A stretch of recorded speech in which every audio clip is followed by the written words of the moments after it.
back. Okay, so this is another Fast and Furious branded car, similar to the R34 from earlier, but compared to the R34, the Fast and Furious branding on this Dodge Charger feels a little unnecessary. I mean, sure, yeah, it's commonly used in the movies, but like, you're comparing to this to the R34? Get real. Hell, you take a look at that movie theme wrap it has, it's just black. All that aside, the design for this thing is very faithful to the real thing, and it does look pretty cool. Even with that gaping ass for a booster, the hood does look pretty busy. Got a lot of business up there. The engine sound is pretty standard fare muscle car, but the loud supercharger really steals the show, doesn't it?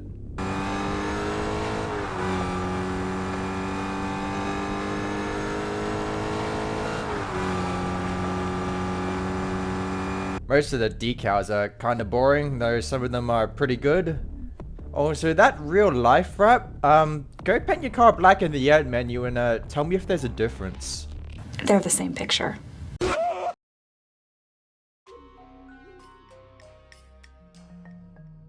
This car, the Void Burn here, kind of looks like if someone threw an Audi R8 and an Aston Martin into a blender and added a bit of wasabi for flavoring, I suppose.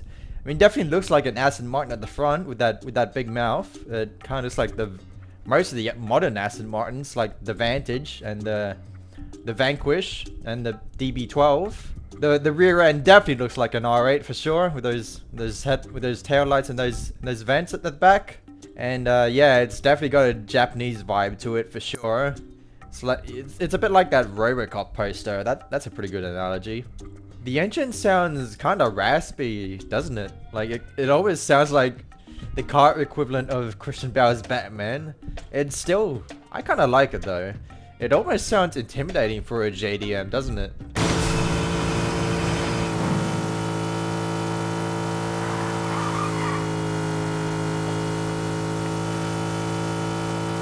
Most of the custom decals are fine. Most of them are fine. The wings ones and the flames ones are definitely special though. Especially the flames ones. That's like Japanese art, I think. Yeah, ain't that fun? It's got a couple of wraps as well too. The Daigo one definitely looks cool. It's like definitely supposed to be Daigo's car. He's probably abandoned it somewhere after going full on Anakin in season 3. This is an okay car overall. It's just not really anything special.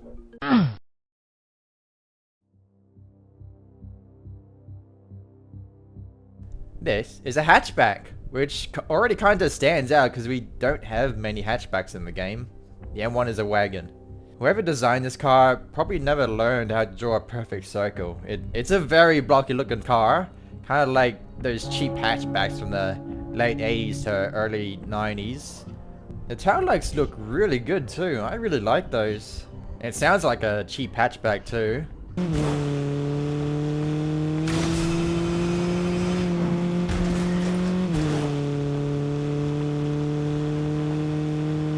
And instead of a whole ass other car in the rocket pass that it came in, it actually has an edit style that adds a big spoiler and some quad exhaust. In its virgin stage here, the car already looks pretty cool, but once you go chat, it actually looks really cool. Shame I might never get to unlock it because it's rocket pass.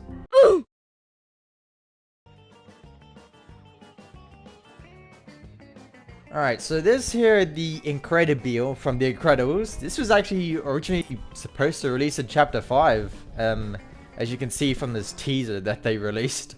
But they must have pulled a tracer when they moved the files and then re-added them in later for some reason. But it's in the game either way now, so let's review it anyway. This thing looks like it fits perfectly into Fortnite's classic art style. Like, being made by Pixar will do that to you. Hell, it even probably fit in with Save the World back whenever gave a shit about that game mode. The engine sound is very interesting. There's quite a bit to explain here. So when you get in all of its superhero car wisdom, it starts up with some computer beeps. When driving, it has a mixture of an EV hum and some jet engine noise. Cause like, it's got a jet engine back there. Well, it kind of looks like one at least. It also makes jet engine noises when decelerating, like big breaths or something. And it doesn't like audibly shift gears like a normal car would. Like it kind of drives straight forward like an EV does.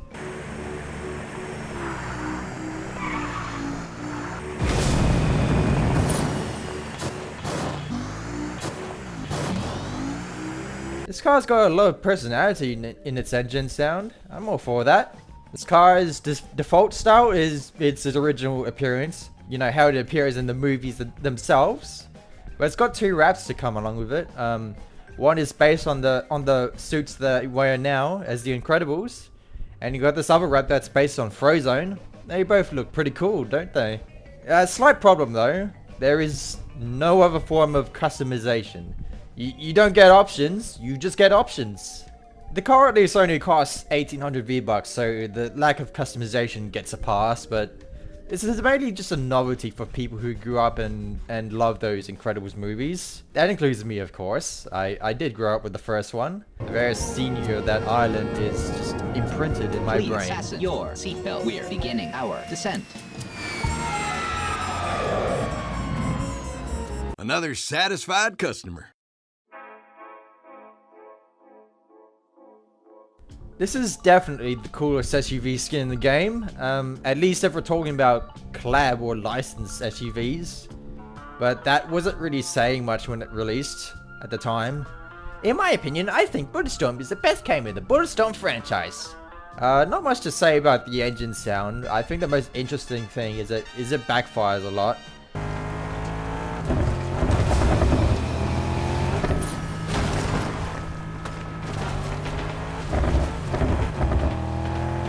Got the exhaust crackling and popping all the time, all over the place, like you're at a car meet on the weekends, trying to flex and shit. You don't see many cars do that in this game. It definitely makes the Aura sound more unique than its actual engine sound would suggest. You got some basic ass decals, but the wraps look really good. This opalescent one in particular, this looks beautiful. This blue shapeshift raft, I think they should have made that transparent so that the selected color that you got in the edit menu comes through. I think that would have made it look a lot cooler for sure. Also, this is a bit of a nitpick from me. The headlights on this model are a bit carker from the original that came out a few years before this.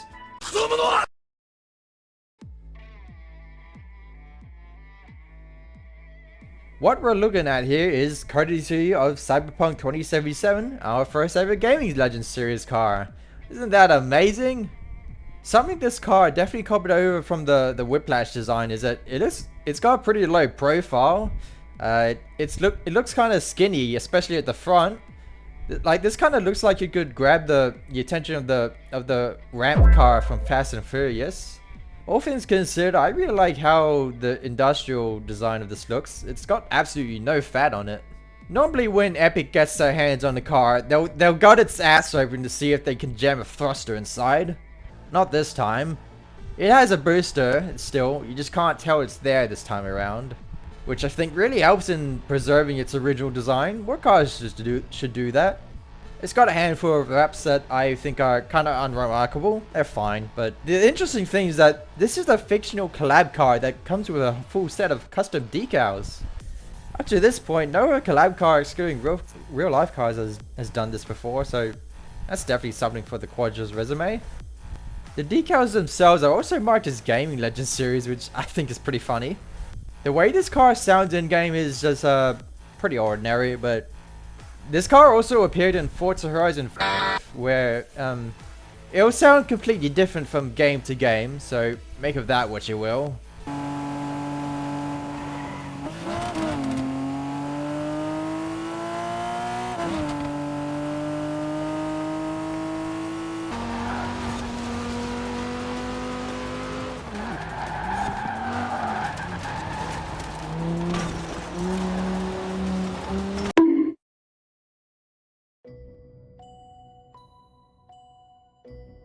Once again, Epic didn't take a cookie cutter to the rear end to craft physical boosters. Instead, the boost trails come straight out of the taillights. Kinda like how they work in Need for Speed Race 105. This is proof that the taillight trails are what make the car go faster. Like I said before, more real life cars should do this so that Epic doesn't have to violate their rear ends and shove those honkers in there. Allows them to look more faithful to how they look in real life. And that's exactly how the R32 here looks. It looks just like how you'd expect it from real life. Of course, the engine sound is exactly what you expect to come out of an actual R32.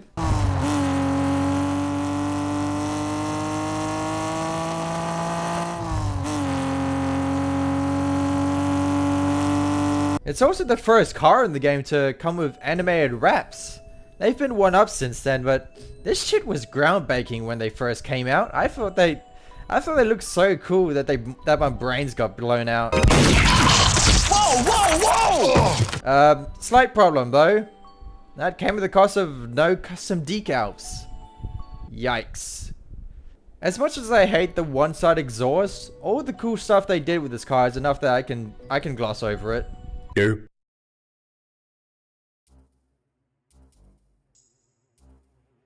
So, this is the first ever Rocket League original car to be added in after the crash out of Rocket Racing.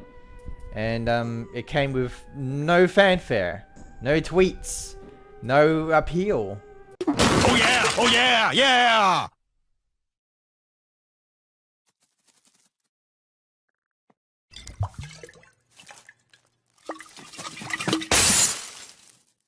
You guys did this! You guys did this! What's important here is that after Rocket Racing died, what continued to make the real life and collab cars from earlier so appealing was all the connections that we had with them and where they came from. Like, some of us grew up with these kinds of cars, you know? So when this car was added after Rocket Racing hit the morgue, I was like, why am I supposed to care about this anymore? And I'm guessing Epic must have done that too, because they hit a What? when this pulled up to the shop. That should say more about this car than what Blur said throughout his entire screen time in the animated 80s movie. Now, I already made a video on this whole topic, about Rocket Racing dying and what happens to car cosmetics after that, but this was the first car where he just didn't give a fuck. I would have bought it if they were still supporting the game mode, but like, why am I supposed to care about this anymore? Okay, that's enough. Let's review the bloody thing. If you've seen any of Ferrari's V12 front-engine Grand Tours before, you know, like the 812 Superfast or the F12 Berlinetta, maybe even the 599 GTO, then you've already got a good idea of what this car looks like. Like, it's got a pretty elongated front end, and the rear lights and the exhaust do look pretty similar as well. There's a bit of Dodge Viper DNA in there, but it's mostly just Ferrari V12 GT. The decals, I'll say, look really good. There's a lot of variety here. The engine kind of sounds like a go-kart.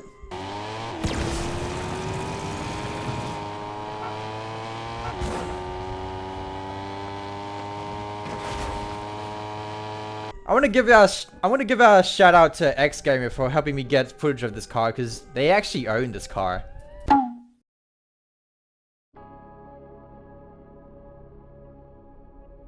Like that one shot of Mercy in the Overwatch trailer, we've all seen that before. The Nimbus actually gave me faith that Epic still knows how to absolutely cook with these Rocket League originals, even with Rocket Racing dead with these days. First of all, the design. It's very stylish, got this ultra futuristic vibe, and it's got more light on it than Radio Music City Hall. And it gets better. You can change the glow colors on top of both the paint and the trim colors. It's a whole new level of customization that even the best cars can only dream of. I gotta get me one of those. They should do this with the Masamune. And it gets even better. It came as part of a collab with AC Milan, Off-Brand, and Puma. And as part of that, it came with 2 animated wraps. They're not crazy compared to the R32 wraps or some others you'll see later. But in the context of this car's release, safe to say my lips were smacking the concrete for sure. The other custom decals it comes with also look really good. Engine kinda sounds like an F1 car that snorted sulfur hexafluoride.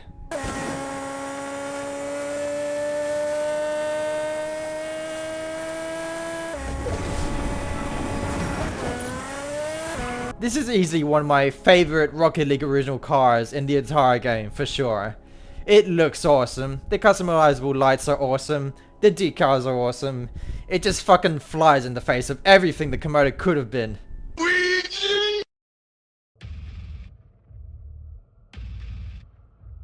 This is a pretty remarkable looking car. It definitely takes a lot of inspiration from the Dodge Viper. Almost tried to copy it, methinks. The headlights and the taillights both look really good, I think. There's a few other details I like here, such as the hood vents and the side skirts. All of these wraps it comes with, they all look exquisite. This pure gold one here especially is a nice touch to fit in with a season that has Midas in it. Because of course Midas has come back in this season.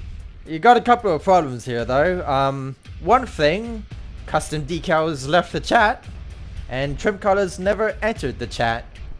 Now to be fair, previous Fortnite original cars never came with any trim colors before, but like, look at how much black this car has. You could easily make an argument that this car should have some trim colors, for sure, right? Engine sound is very much inspired by the Dodge Viper, you know, like how the rest of this car looks. It's not the first car to sound like the Dodge Viper, but compared to the Admiral from last year, the Revolver does sound noticeably sharper. Like, it sounds sharper than my off-brand pencil on a good day.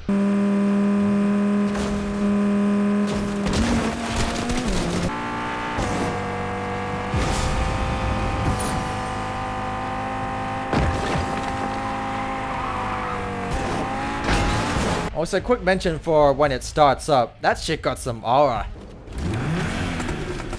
I initially skipped out on buying this car at first, which is I want to credit DGK Survival for helping me get footage of it for this video. But unlike the Komodo from earlier, it's not for a lack of effort on Epic's part. They designed this car themselves and they actually put some effort into its marketing on Twitter and other socials, I'm sure. It's just I wanted to save my V-Bucks because there were other more real-life cars around the corner at this time, which you will see later in the video, of course. I mean, this is a cool car and I'd definitely like to get it someday. Especially if they give it some custom decals. I think that's the main thing that's holding it back right now from a value standpoint.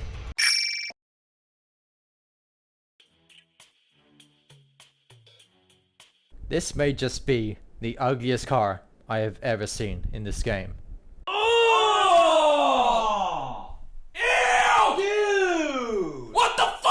I'd say the Endo might have some competition, but nah, this car is a full-on crash out.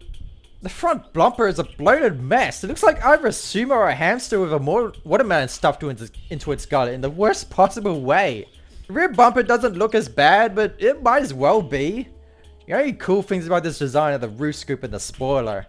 The engine almost sounds like a go-kart. Compared to the Komodo, which I also described like this, the Tigris kind of sounds like helium. That's the best way I can put it, I think.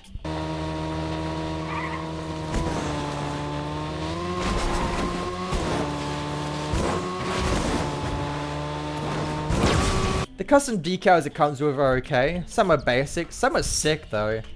And then there's also these Invincible wraps, because it came as part 2 of the Invincible collab. You got wraps based on Omni-Man, Mark himself, and Adam Eve. These Invincible wraps are really cool, but they don't redeem this car in my opinion. It still looks like a horrendous pile of shit.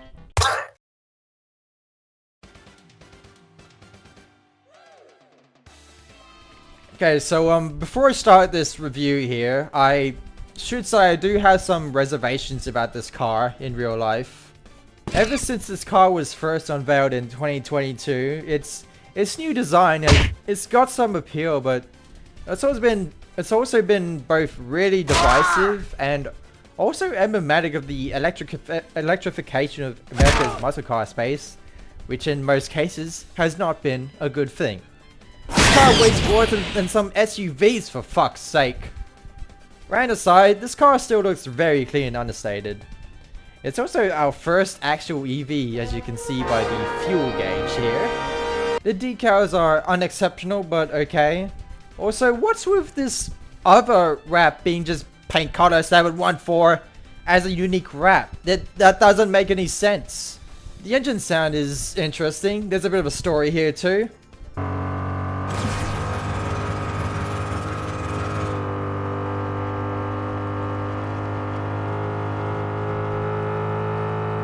what you just heard was the fratsonic chambered exhaust that made headlines back when this car was first unveiled as a concept. It's an electrically synthesized engine sound that journalists have been touting will satisfy the gearheads among us, and so that the car just doesn't sound boring as fuck, because, well, it's an electric car.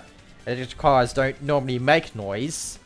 It's generated by an amplifier and tuning chamber, aka it's a glorified speaker system stuffed into the car's ass. I'd rather have it than not, and I can give them credit for trying, because it is as loud as the older models with actual engines, but in real life, not only does it sound like a cheap imitation of its ancestors, but knowing that just coming from a speaker just makes the experience feel that much worse. It's almost like you're taking a push bike and just strapping a card or throwing a water bottle to the side next to your wheel to make it sound like an actual car. Like, what the hell are you doing? In game, it's an engine sound, alright. Okay, that error on the front bumper is a cool detail. Helps with reducing drag while still preserving the Charger/Challenger's iconic frontal profile. Yet you only discovered this while getting the footage for this video. Baba Booey.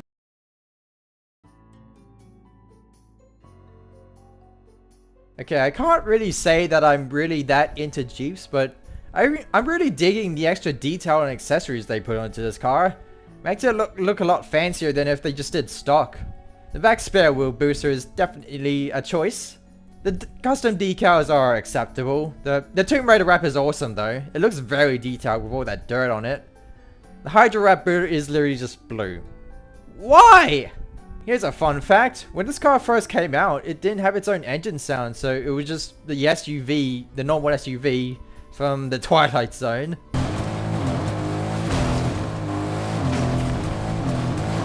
It got its own sound eventually after a couple of updates. Now it kind of sounds like a bee yapping on a stage with a boom mic.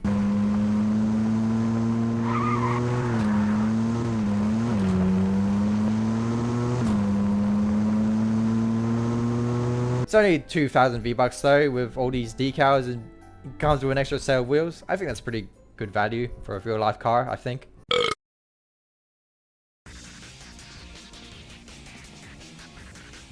First introduced in 1967, this was a top-of-the-line high-performance version of the very first generation of the Ford Mustang that originally came out in 1965. It's certainly a looker for its time, with all that shiny metal stripped off. Kinda gives it a dragster vibe, doesn't it? Or a race car vibe, I think. I think it's a better fit, actually. You got side vents on the... You got little side vents and exhausts on the sides as well.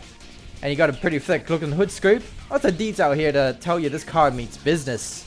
The booster at the back kind of looks like family back there. Like, it blends in pretty well. Nice job, designers. When it's getting off the line, the engine has this like double trouble growl or something. It's like dual toned, I guess. I don't fucking know. But after you like get on the line and get going, the impression just kind of instant transmissions and leaves you with a more average feel when you're on the road trip. Like,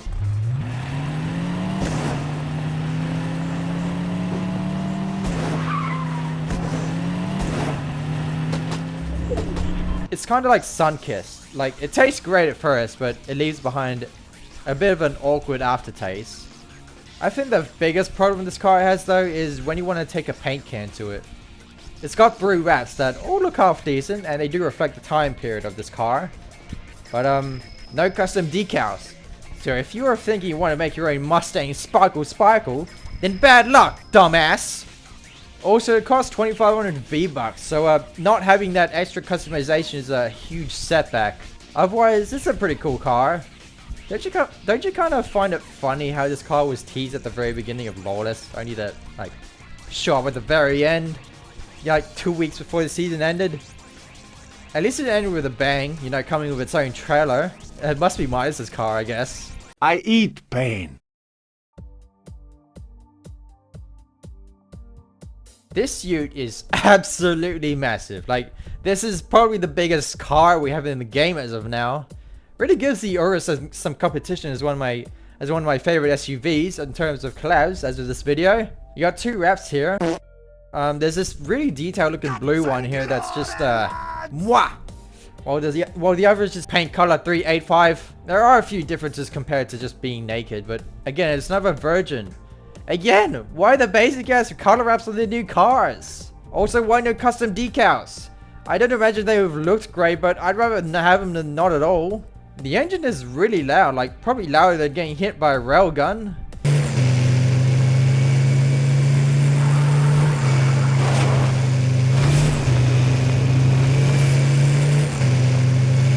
In terms of sounding like a mess, not really. It's just loud. Of course, this being a ute, this means your rear 2 passengers are on the back like that OG bear from chapter 2. It makes them more vulnerable, but hey, if you can pull off the coolest icon emotes, that might just be a win. I'll let you be the judge. Definitely one of my favorite licensed SUVs, and probably just because of how big it is alone. Without custom decals though, I'm not sure if this is worth 2,500 V-Bucks.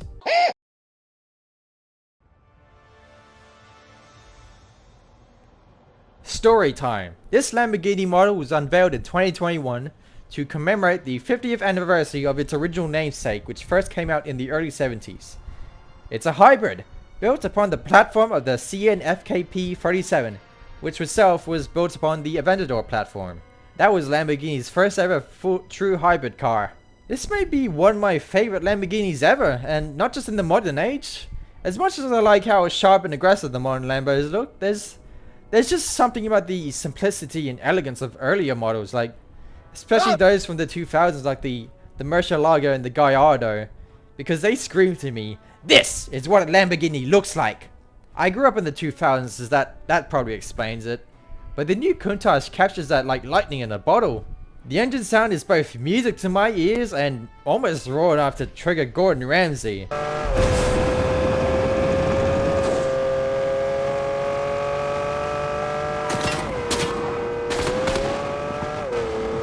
It's not quite perfectly faithful to the real thing, but it comes really close.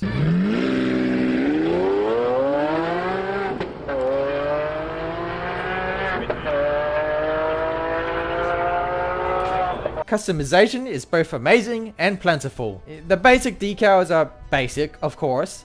The upper lesson wrapper though is really nice. I like that a lot. And paint color 948. Though this one you can't replicate with the standard colors because it's a shiny metallic silver, so I'll give it a pass. And because this came out as part of a Mortal Kombat collab, you got 2 kick-ass wraps to go along with it. If you thought the R32 and Nemesis anime decals were peak, get ready for your nose to grow.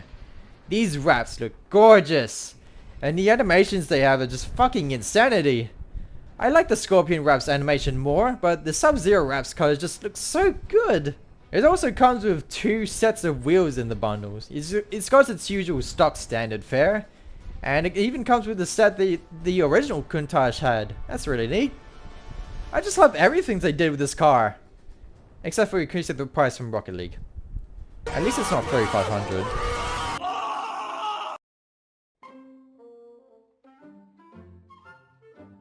What you're looking at here is Rockstar Games' take on a Shelby Cobra in GTA 6. Nah, I'm just kidding. This is an original car from Rocket League. But there is some juice to that joke. This is obviously far from the first car to be based on something from real life. And it will not be the last, of course. But compared to many of those other cars I just mentioned, this is probably one of the closest to its real life counterpart that I've seen yet. Like, I can totally see people who are car illiterate mistaking this for an actual Shelby Cobra. That is unless they can tell which car bakes you in the sun, of course. There are some details I like on this car. You got things like the diamond-shaped booster at the back, the McQueen-looking exhaust on the side skirts, the strut bars over the engine. Yeah, this car is rear-engined rather than front-engined, kind of like the original model. Like, the original model is front-engined. This car looks like it should be, but it's not. Fisheye headlights. The decals are basic ass, of course, but it comes with some Adventure Time themed decals. They look cute. You got vibrant colors, and the right trim colors match up like a love story that's better than Twilight. How does the engine sound?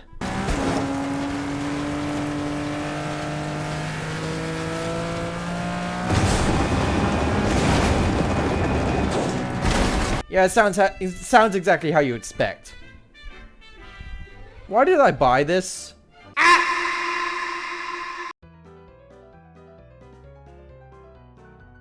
We got a very unique looking SUV here, or should I really say SUV? This is a van. Actually the only van in the game. And it's got a bunch of various turtle themed details, such as the angry looking headlights, the roof with the scute patterns on it, and a pretty huge wing. Like this would give some pretty big race car wings a run for their money. Remarkably though, it actually features fully fledged customization. It's only got one custom decal, but you can't take that for granted with collab cars like these. And yes, it does have a bunch of pretty cool looking wraps that are themed around various TMNT things, like a pizza box and the classic turtle van. Also, I'm pretty sure Bebop and Rocksteady have their names written on one of those wraps. I'll check it to see if I'm wrong or what.